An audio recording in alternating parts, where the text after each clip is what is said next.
To Syria, where at least 99 people have been killed in the south of the country as sectarian clashes between Sunni Bedouin tribal groups and Druze militias continue for a second day.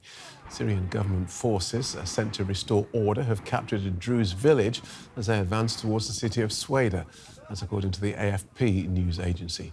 Since the fall of President Bashar al-Assad last year, Druze fighters have clashed with forces loyal to the new government several times. Meanwhile, Israel says it has struck several Syrian tanks advancing towards Sweida to protect the Druze religious minority. Well, Zedoun Alzoubi is a governance and peace-building expert. He's travelled extensively through Syria and joins us now from Berlin. Welcome to DW. Why are these clashes happening now?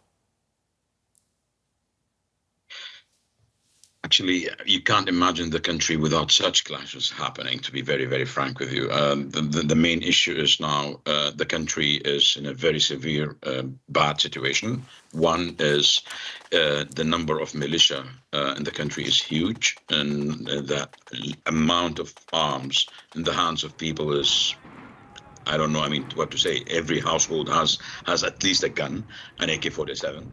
And then the sectarian violence that is mounting up since the start of the uprising in 2011. And the state of economy is in a very bad shape. Everything in the country says that we could have actually, God forbid, even more violence than this.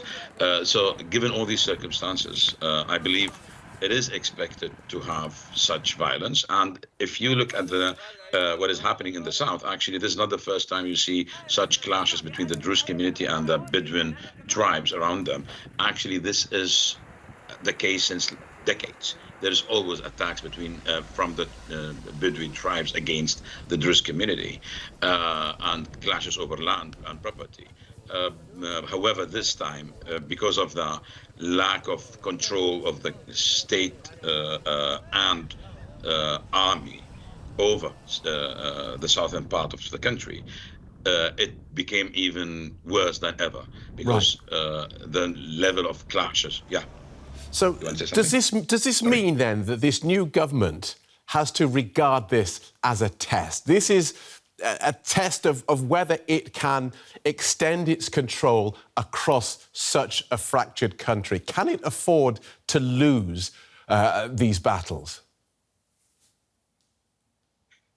Well, I mean, first of all, we don't want to see the government as party in these battles. The government has to actually be the one that controls the two parties, especially the Bedouin tribal tribes, to push them away from the Druze community and protect the Druze community. But at the same time, we expect also the Druze armed leaders to reintegrate or be integrated into the army and allow the government to go inside the city in a peaceful and in a negotiated manner where the Druze leaders take really part in such a process. And two, we are also expecting that the government become even more inclusive and actually take into the state apparatus more from the Druze leaders. If we don't see this, then actually the state as a whole will collapse.